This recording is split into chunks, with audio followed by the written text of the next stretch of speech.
Hello, and welcome to Middle-earth and Fantasy. Today we're going to do a versus battle of the Balrog of Morgoth, Durin's Bane in particular, because there were several Balrogs, and Gothmog was chief among them, but we're not talking about Gothmog, we're talking about Durin's Bane versus Smaug, which is one of the dragons. Now, I have to clarify on the dragon, because there are lesser drakes, and then there are greater dragons. Smaug was the last of the great dragons, and he was a fire drake. He is of the same type of dragon as Ancalagon the Black and Glaurung back in the First Age. He's not as powerful as Ancalagon, who was probably the most powerful creature ever to live in Middle-earth, and Glaurung, the father of all dragons, but he was a winged fire drake and considered one of the greater dragons, and the greatest dragon of his day. Smaug the Golden versus Durin's Bane. Now, let's take a look at the origins of these creatures. Durin's Bane was a Balrog, and all Balrog were fiery Maya spirits, which means they're essentially like lesser angels, if we take kind of like a Christian terminology. Iluvatar was God. He is the one that created the world. The Valar are, I would say, like the archangels, and the Maiar are the people of the Valar. They're kind of like the angels, the angelic people. They're sort of like minor gods as well. So the Balrog of Morgoth, all Balrogs were fiery Maiar spirits that defected and joined Melkor, later known as Morgoth. So that's what a Balrog is. Chief among the Balrogs with Gothmog, Captain of Angband. He was actually slain by Ecthelion of the Fountain in the First Age. So, size-wise, Balrog versus Dragon. The dragon is definitely bigger. The Balrog, actually described by Tolkien, was bigger than a man, but not necessarily huge. In the movies, he was depicted as enormous, but in the actual canon, in the books, he wasn't that big. Smaug was probably at least 20, 30 meters long. We don't know the actual size of Smaug, but just as depicted in the film, both in the film and in the books, he was much bigger than the Balrog. However, that doesn't quite mean that Smaug would beat the Balrog of Morgoth, because size is very, very deceptive in Lord of the Rings, and Erindale the Mariner with his boat and a couple of eagles, which were really big, by the way, beat Ancalagon the Black, which was like 2,300 meters big. So size is very, very deceptive. So who would actually win between Durin's Bane and Smaug? Now, Smaug has like razor sharp teeth and claws. Durin's Bane obviously has his like whips and stuff. They both are kind of like immune to fire. So a fire attack would not work against either of them. So Smaug's fire would not destroy the Balrog, and the Balrog's flames would not destroy Smaug. But which one would win? Since they never fought, we actually have to analyze other evidence. And a lot of the evidence is going to come from the First Age of Middle-earth, which if you've only read The Hobbit and The Lord of the Rings, you might not actually be familiar with.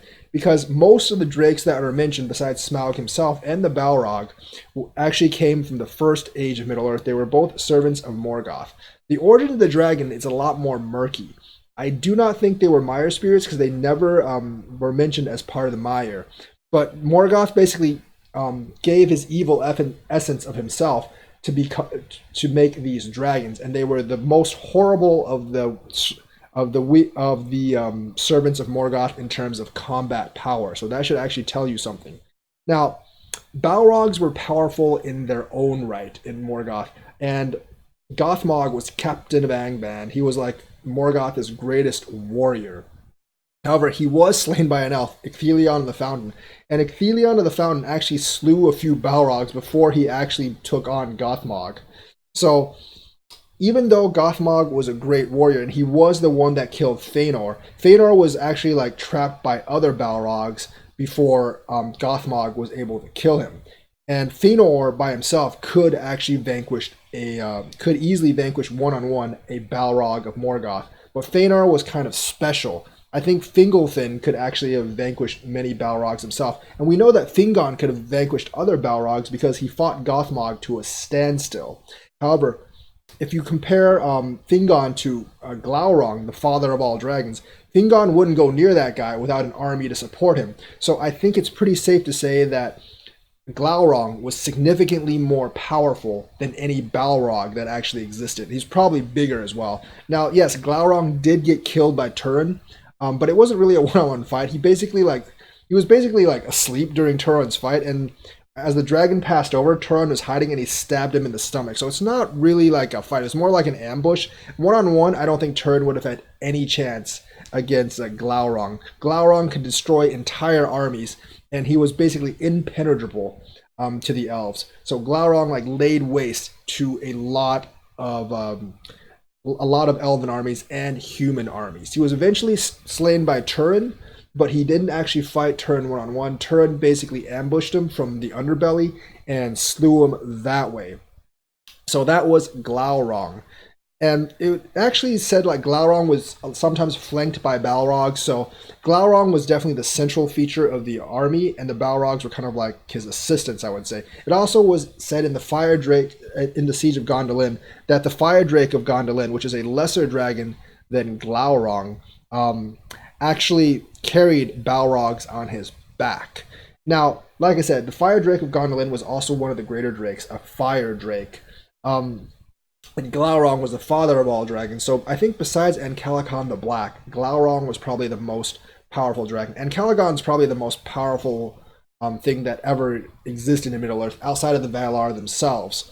So I don't think you can compare Ancalagon to anything and say it's like Smaug. Smaug is one of the greater drakes, but he's much, much smaller than Ancalagon. Ancalagon's the size of a mountain. Smaug is maybe like 60, 70 feet long.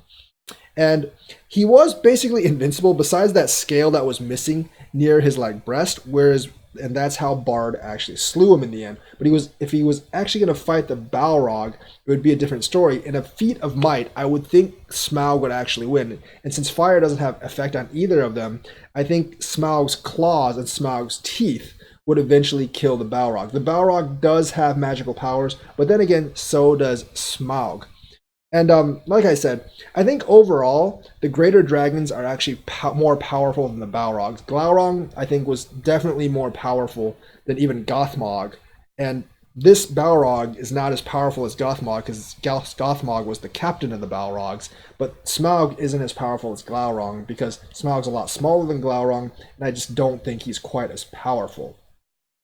Also, if you actually look to the War of Wrath at the end of the First Age, it says like when the host of the Valar came, the Balrogs fought them, but they were all destroyed except for some who fled and hid themselves in the crevices of the earth. But when Morgoth released the dragons, it was so dreadful that the host of the Valar was actually taken back, and they were actually stopped in their assault and were actually falling backward until Arindale came with white flame, and he had the birds or eagles of heaven to fight with him against Ancalagon the Black. So Ancalagon was so powerful that even the host of the Valar, led by Eonwe, probably the mightiest of the Maiar in terms of arms, was driven back. Now, I think I've already said before, I think Eonwe is actually by himself is probably more powerful than Sauron because he is Manwë's herald. And he is the mightiest of arms that ever was Middle-earth. That even he didn't just like be like, all right, I'm going to lay the smackdown on this dragon. Even he was driven back. The entire host of the Valar was driven back by Ancalagon the Black and the dragons. So I think the dragons overall are more powerful than the Balrogs because A, their size, they can spit fire like and the Balrogs can use fire too.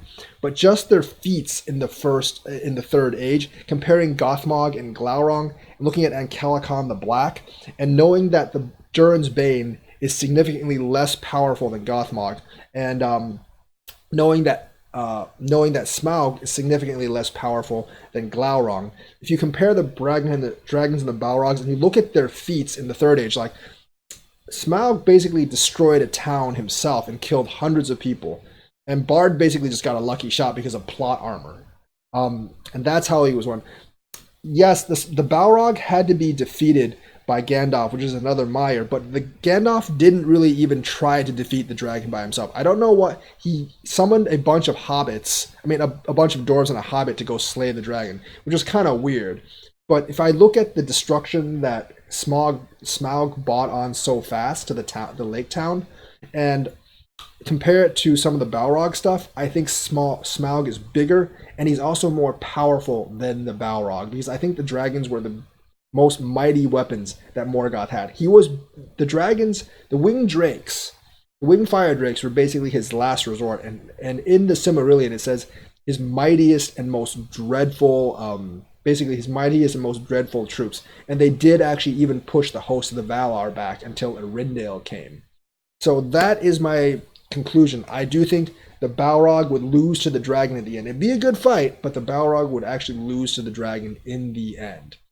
So let me know what you think. Do you think the Balrog would win, or do you think Smaug would win out against Durin's Bane? So that's the video for today. Let me know what you think. And what other battle would you like me to discuss within Middle-earth or in other areas of fantasy? Let me know and put it in the comments. Thank you and have a nice day.